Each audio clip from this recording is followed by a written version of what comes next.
Welcome back to another episode of the fill in the blank word conversations. Today's guest is someone that, man, I feel like you've been a friend of mine literally since I was born, not even kidding you.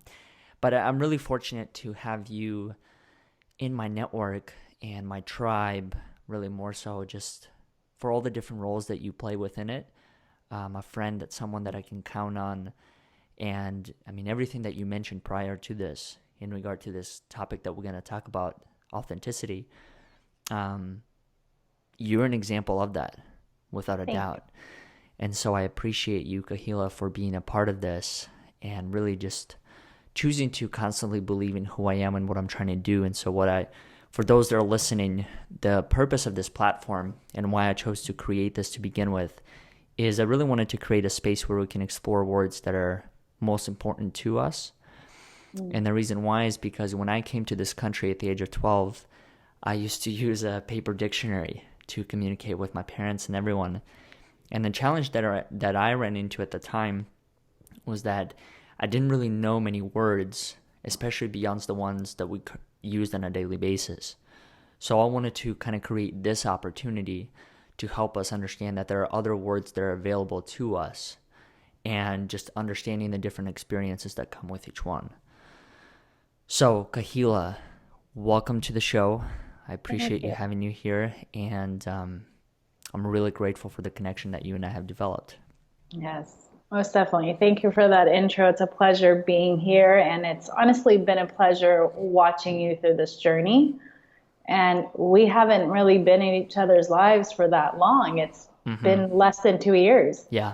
But like you said, it feels like a lifetime. It feels like we've known each other forever. And I think that's the power of exactly the topic of today. Mm-hmm. Is the power of being able to be authentic and vulnerable right off the bat. Mm-hmm. I think what's interesting to me every time I have a conversation with you is that some of the other conversations that I've had throughout my life, especially when there's a camera and the big red record button that's on, people change, right? Mm, People change, and a lot of it has to do, and I was like that. A lot of it had to do with, well, this is recorded, this is being published and distributed elsewhere. How are people going to accept me in those right. spaces? And especially people that haven't had a chance to talk to me. But I think what's cool about this is, like, that doesn't matter to me, you know? I'm Right. going to show up as who I am. And I think part of the game becomes, I'm not choosing to please everyone. Mm, I'm choosing to mhm. look at myself first and really dig deep and learn and grow. And then as part of it, whoever I attract, that's what's meant to be. Exactly. And that's, Yep. I think, the most challenging part to live with. And I don't know if you have experienced similar things as far as choosing to live from that perspective instead of putting on a mask Hmm. and Yeah. conforming to the way that people choose to when things like this are being recorded and distributed on other platforms.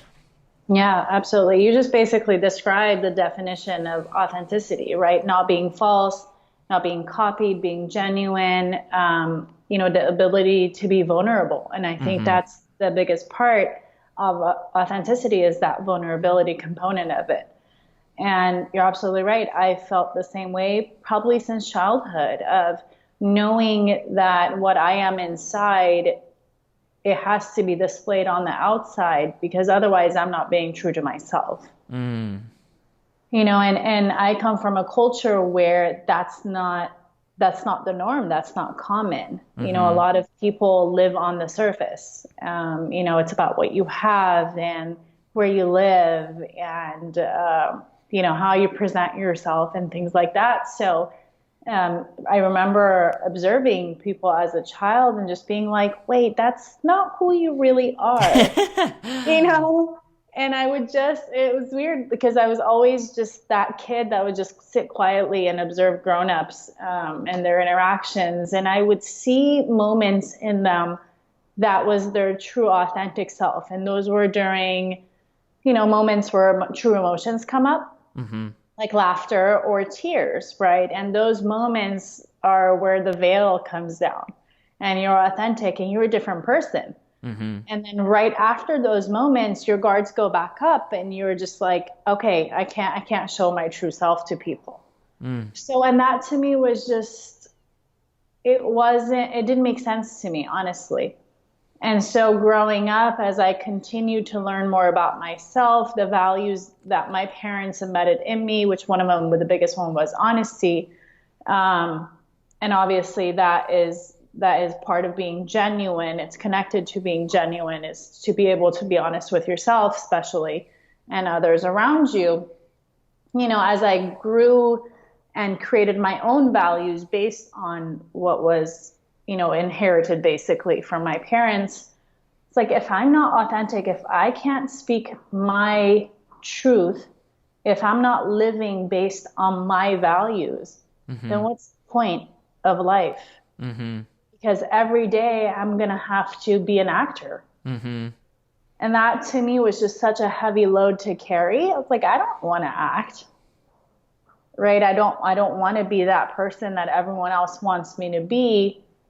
I'm going to be me. And if people accept me, cool. If they don't, that's okay. And it's exactly what we've talked about before, is being uncomfortable and that discomfort of not being liked. You know, the thing that's interesting to me, and I was actually just having a conversation prior to our call with a friend of mine, and we were talking about, one of the things was authenticity and how we are perceived within our families. Right. Right. I think parents, it's a really interesting mindset, and I got to speak from the son or the kid point of view instead of trying to be in the parent. But I think one of the things that happens is because your parents have known you from such a young age and they saw you at your most vulnerable stages, that there's always that thing that carries with them as far as, I'm afraid for the child. I fear for them. The world is after them. You know, the world, it's a really interesting place because, I mean, I can't tell you the number of times I receive a no on a daily basis. But I use that as fuel to know that, okay, that's great. Maybe I can ask them a question. Maybe I can reframe it differently. So it as part of it, like even that structure, for me, for the longest time, it changed my own concept of authenticity. Because I felt that, okay, if my parents say, hey, have you considered doing this? Or like maybe the conversation that I had before this, the challenge was that, you know, the parents might have said, hey, when are you going to go get a real job? When are you going to stop pursuing this? Right. And that's the hardest part, is to stand in your truth and know that that's their perspective. You know, their life is not your life. Yeah. So I just think it's a really interesting point to come to terms with. It's like, how do you really live with just being honest to who you are, in knowing that there are always going to be layers for you to explore even more and more. Like, I feel comfortable in sharing certain things with you now, but I also know that there are things that I haven't developed the courage to do so. Right. Does that make me any less authentic? No. That's just a different layer. It's like peeling the onion. Right. It's just a different layer. And I don't think that's connected with authenticity. I think it's more connected with, do you even have the words for those emotions or those thoughts that are within you that you want to share? Have you been able to develop the right words to express whatever it is in your heart that needs to come out? Right. So that's the way I look at it, is that when it's time for that to come to the surface, then it will come to the surface. It's not related to being authentic or inauthentic to say that because you haven't shared deep parts of yourself means that you're not really truly authentic. Right. And I think there's so many different categories and different parts of life that we can be authentic in. You know, even as a leader, you know, for myself as a therapist, as a leader, it's for me, the parts of me that I think will be beneficial for other people to hear parts of my story so they can connect, so they understand that I'm not this person that's sitting above them, essentially, right? Mm-hmm. Thinking that I have more knowledge or that I have this and that, and that's what makes me I better, know it all. Mm-hmm. right? Yeah. And so my conversations with them are about my experiences, are about my story. And those are the moments where connections are made. Those are the moments when trust is built.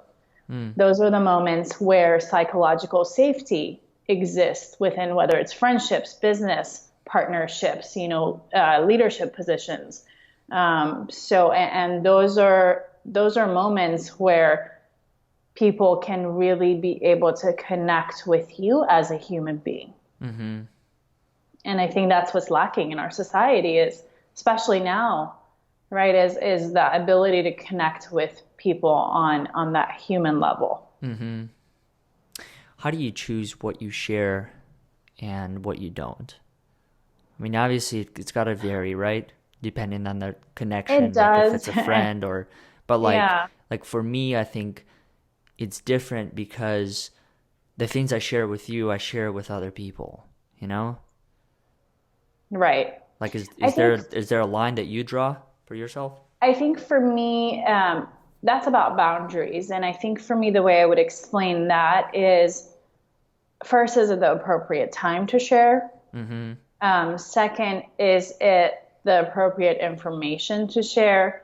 And third, how will this person handle the information that I am going to give them?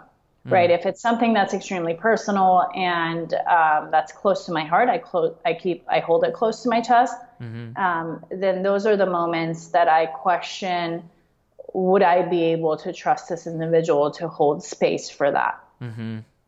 So, and that actually goes back to authenticity again, because if this person, I feel like, has not been authentic with me, or has layers that are not exposed yet, then the chances of me feeling safe to, share that, whatever that type of information is, with them is a lot lower.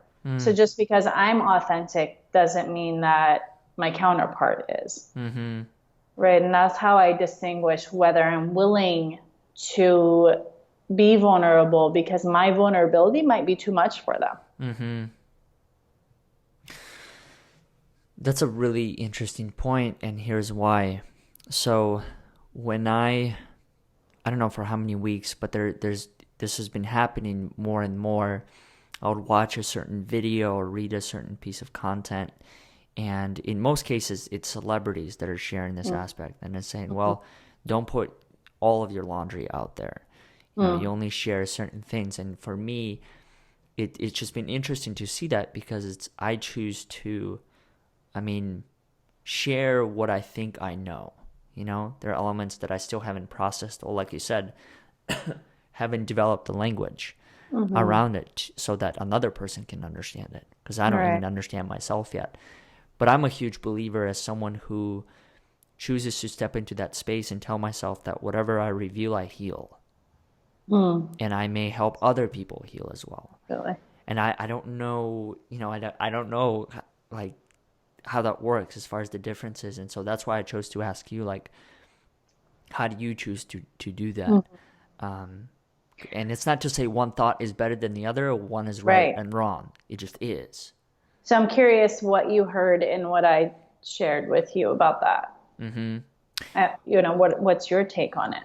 Well, I think for me, it makes me think as far as the concept of boundaries and how I apply it to different interactions, right?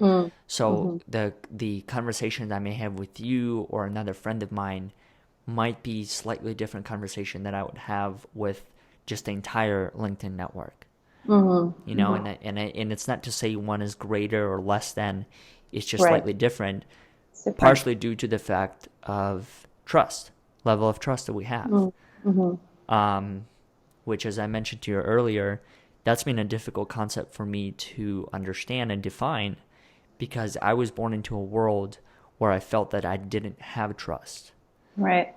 I I had my mom, but that the level of trust with her that I had, it almost vanished over time, because of some of the phrases that you said, like sun will change tomorrow, and as you know, tomorrow will change into a month, year, and it kind of went with her as she left this planet. So it's just an interesting thing that it makes me realize trust, like how much trust plays a big role of authenticity. And trust is not only trusting the other person, it's also trusting yourself and your message. Exactly. I love that. And in connection to what you just said, there's also a level when it comes to how much you share with other people. Obviously, as we're children, even the second we're born, we're building trust. Yeah. Right. Because we expect the people, the family, the individuals that we were born into, whoever is taking care of us, is that they are going to do exactly that. They're going to take care of us because we don't have that capability yet. So, trust is something that's built right off the bat. So, and I am a believer that you can learn how to trust. It's something that's learned, even if it wasn't built in childhood. And I know your story and your background, and for you, I actually think you are that authentic person that's able to trust people without being jaded, right? Because with your background, it's easy to not to want to trust people. And I have to give it to you that you have this unique ability to see things in people that you connect with, and to be able to go on a deeper level and continue an authentic conversation with them. And so in connection with, your question of who do you choose to give information to, and who do you choose to be really your most authentic self with, there's a line of thoughtfulness behind that of, well, I have to see if this person is capable of this information, because it might be too much for them. Yeah. Right. And so that's the thoughtfulness that comes with the authenticity. So humanistic psychologists, that's one of their components of thoughtfulness. And a person who is authentic is also thoughtful. A person who is authentic is accepting of themselves and others. And that's the acceptance part, that it's okay if I can't share this information with them, or if I can't be my most authentic self with this person, it's okay because I am accepting them where they are. Right. And I think a lot of people think that just because I'm authentic, you got to be authentic too. And that's a lot of issues in relationships, whatever type of relationship that is, because the expectation is if I'm raw, if I'm authentic, if I'm being my truest self, if I am expressing my emotions and thoughts freely and clearly to you, then you should be able to do the same. And that's where things go wrong. So, authenticity isn't just about being able to speak your mind, isn't just about being vulnerable, isn't just being able to live based on your values. There's other components that come with it. And I think the most important part of it, one of the most important parts of it is that you're able to remember that there's another person you're dealing with, and accepting them for where they are. And I think another huge component of it is being able to learn from your own mistakes and turning inwards. Right. And that for me is how I continue to learn how to remain authentic. How do you define a mistake? It could be as simple as you saying something wrong in a conversation with a loved one, right? For example, this is me being authentic in my romantic relationship. There's times that I'm like, ooh, that's not what I meant to say, or what I meant to say came out really wrong. Or the consequences of what I said are whatever is laid in front of me. Right? Or how I behaved. And so being able to look at myself and say, okay, Kahila, this is how you contributed to the situation, and this is why. And stepping back and say, why did you do it? Why did you say it? What in that moment, what kind of influenced you to be in that behavior? And how can we change it? How can we learn from it? How can we grow from it? And how can you never put yourself in a situation or someone else that you love in a situation where, their feelings are hurt, right? So that's one thing. And it could be, a mistake could be as big as, I don't know, messing up at work and losing money or, whatever that situation is. Because like I said, it's not just personal, it's also professional. Right? So it just depends on level of how you define a mistake. So everything starts within, the genius within, right? Yeah, the genius exactly. within us. Exactly. It really is. You're so spot on with everything. And one of the things that I want to acknowledge about who you are is you are very conscious and aware of the words that you choose. And it's very interesting to have a conversation like that with an individual who's just so in tune with who they are. I can't even put it beyond that. There's some words that I can't even, I don't understand how it happens. It's just a level of energy that you have with that individual, and it really allows you to connect. And I think really experience that level of authenticity. And in regard to that, I mean, there's a degree that we can't even define, And to what you just said, as far as everyone being at their own journey, your definition of authenticity may be completely different from mine or anyone else, and that's perfectly fine. Yeah. And I love that point of okay. meeting people where they're at. Yeah. So if you define authenticity as X, Y, and Z, well, that's how you view it. You don't have to think the way that we do or define it for ourselves. So, and that was going to be part of my other question, but I didn't want to interrupt your thought, and that is trust and authenticity, is that a choice? I think so. Not even I think so. I'm going to say yes. I'm going to give a bold answer of yes, because what's on the other side of it, right, is for you to choose to be guarded, for you to choose to live in fear of being hurt again, right? It's for you to choose to not live your truth and not live what's important to you, whether that's your value system, whether that's your morals, your ethics, whatever it is, right? So it's a choice, and not trusting people is based on the pain from the past, right? It's living through the past stories. And although that's so valid, and you can never take that part away from someone, connected to that is your own willingness to say, just because I wasn't able to be authentic in the past, just because I wasn't able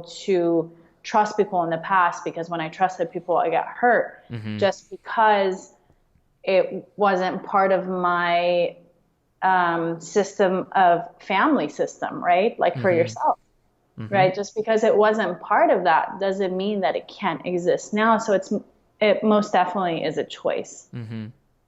Was there a time in your life where you felt like you lived a moment where you didn't truly feel authentic? Yes. And it's interesting because in the same line of, I'm looking outside because there's a hummingbird that's flying in front of the window, and my connection with hummingbird.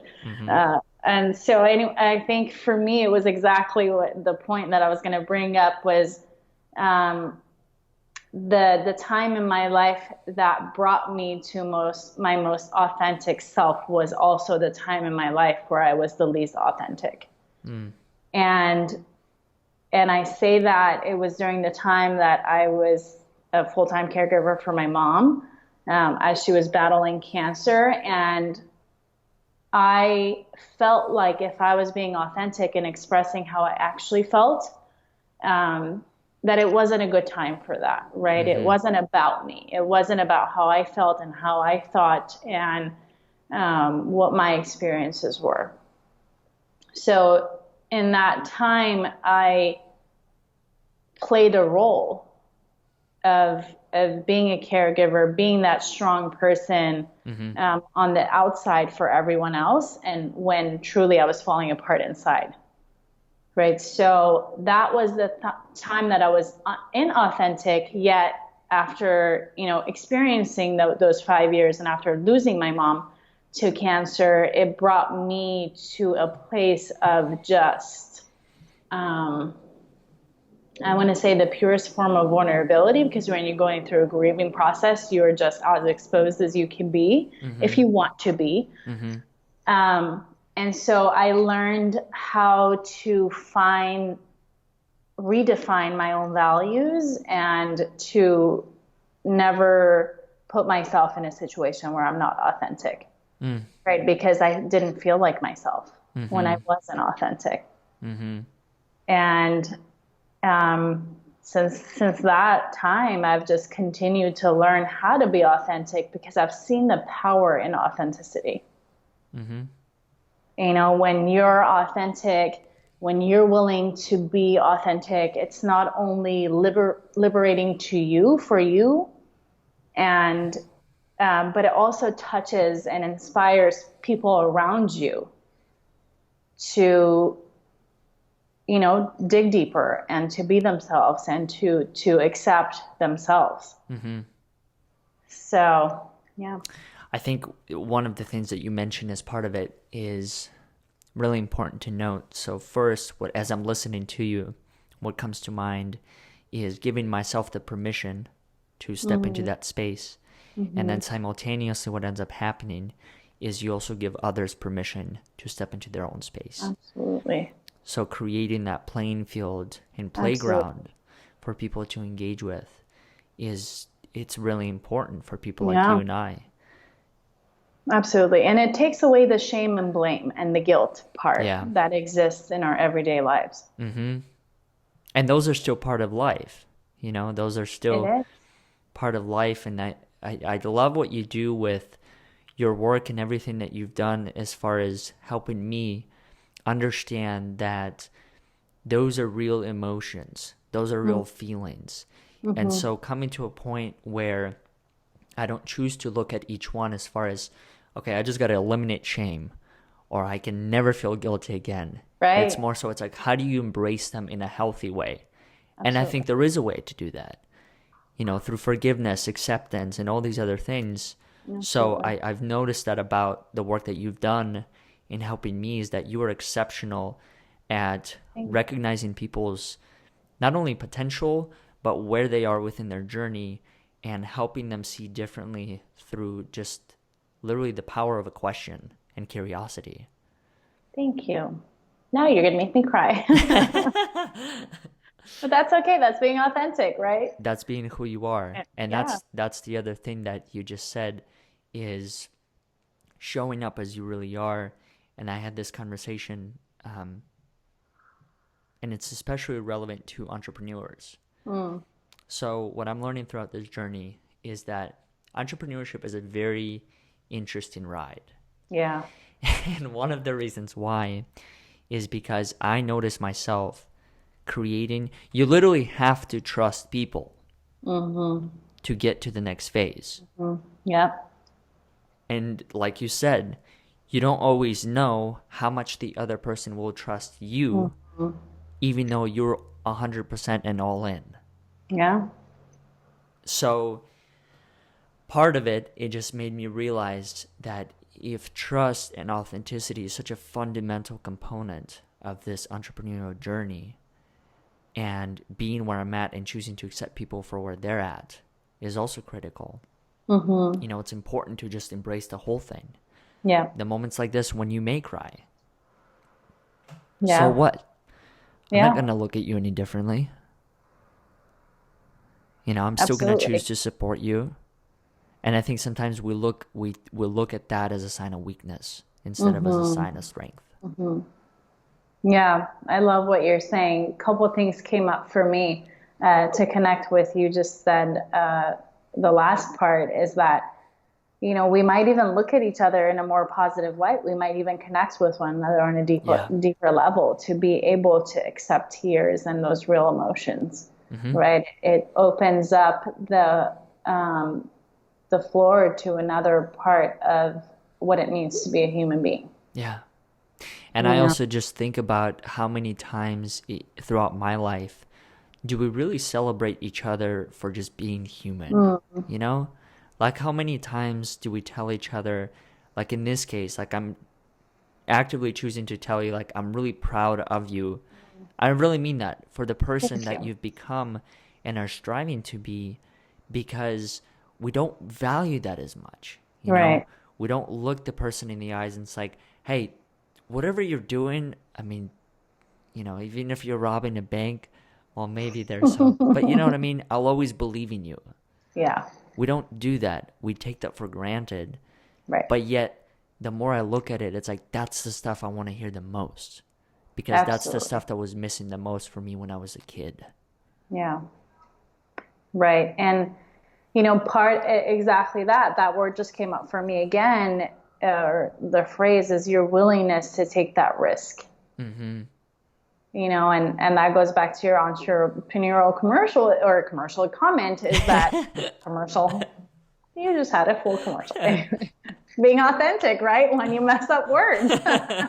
um, and I'm dyslexic, so I do that. And so I laugh at myself all the time of like, what? Never mind, flip that word, please. Um, but it's part of life. It's part of this whole process is your willingness to take a risk Mm-hmm. and to trust people that may not trust you, or to move forward with something that you may not be comfortable with, or that you don't have complete clarity with, right? Yeah. And that's when you're creating your business, that's exactly it. You don't know, there's fog in front of you. You don't know what is in front of you and what lies ahead, but you're still going to continue to put one foot in front of other and continue to work. And so there's a lot that goes into that willingness to take the risk. And I do want to give the caveat of, there's a lot of things that we don't understand about people's experiences, Uh-huh. right? But to be able to create that space for people to understand their experience. For example, in my work with diversity and inclusion, Mm-hmm. we talk about different race, different sexual orientation, different gender identity, and that's something that's changing, that's continually changing in our world. And I don't know what I don't know. Yeah. Right. And to be able to say that to someone, whether they're from a different race, and truly allow them to express themselves and what their experience has been because of their race, because of their Mm. sexual orientation, because of whatever their background may have been, is where authenticity is built, right? Yeah. Is where you're able to provide that floor for them where they didn't have the opportunity to have that conversation without feeling like, well, if I expose myself in that way, I don't know what the heck is going to happen, because in the past, Yeah. nothing good came out of it. Yeah. So you have a job as an authentic person as well, Yeah. right? It's not just about you being able to be authentic. You also have to be able to create that space for someone else to test out the water. Mm-hmm. The other thing that I'm thinking of as you're saying that our society has advanced so much. I mean, Mm-hmm. in my parents' age, it was not only okay, but it was expected for you to start with a company and quote unquote die with a company. But in today's day and age, there is the freedom and capability to leave that setting. Go Yeah. start your own business. Go and be an entrepreneur. And so what I'm learning, and I had a conversation like this with a friend of mine earlier, I said certain professions actually carry a standard that you don't even realize. Life coaches. Mm-hmm. It's expected for you to have all of your fill in the blank figured out, right? So part of it, I'm just curious, like, does that prevent you from being fully authentic with your real emotions and being raw? Because you think that if I just express everything as far as what I'm going through right now, will this person relate to me? Because I think in today's day and age, the space has become so much that, hey, I'm connecting with you. You could be a potential client, or you could refer my business, or you can misuse this information completely. Mm-hmm. And so I just wondered, like, certain professions, do they bring that kind of bubble with them and create an additional layer that you got to get through to fully be you? Of course. I think a lot of professions do. And some it's advised to be authentic in, and some it's not. Yeah. Like Right? financial advisors, I've never heard anyone besides those that I'm close friends with that come up to me and say, hey, I filed for bankruptcy yesterday. Mm-hmm. Especially if they're working on my financial plan. Right. Right? Because then my next Right. thought is, this may not be the right relationship. Right.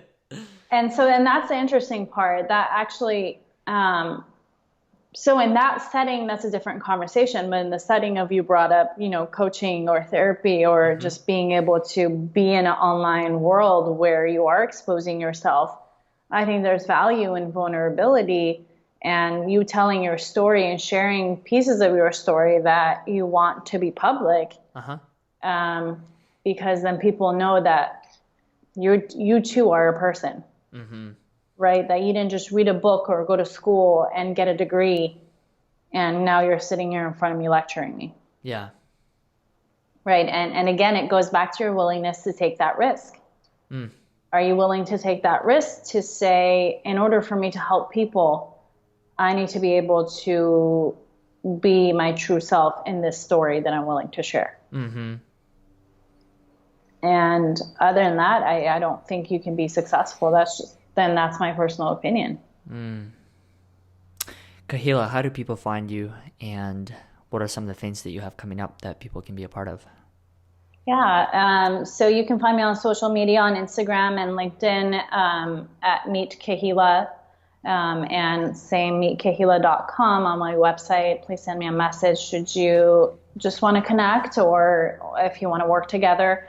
I am throughout Nation. I am consulting on diversity and inclusion, and writing my book, which is a story of me and my mom, and an authentic story of what that experience was like, in hopes that it will allow someone else to just live through moments of life that are not presently or openly available for us to go through those steps, right? Or know those steps. So, and yeah, I'm creating a course for women, especially in finding their voices in leadership spaces, and to be authentic and to learn how to continue to live in their power. So that's something that's coming up within the next couple months. You're awesome. I really appreciate you being a part of this. And for those that are listening, there's no script. There's nothing that we follow for these conversations. It's just being us. And as one friend to another, I'm grateful to say that I admire your connection. I always look forward to learning from your perspectives. And I just think that you add so much value to this world and to the lives of other people that maybe at times you will never know how it impacts them. But I just wanted to let you know that it impacts at least one. Thank you. Right back at you.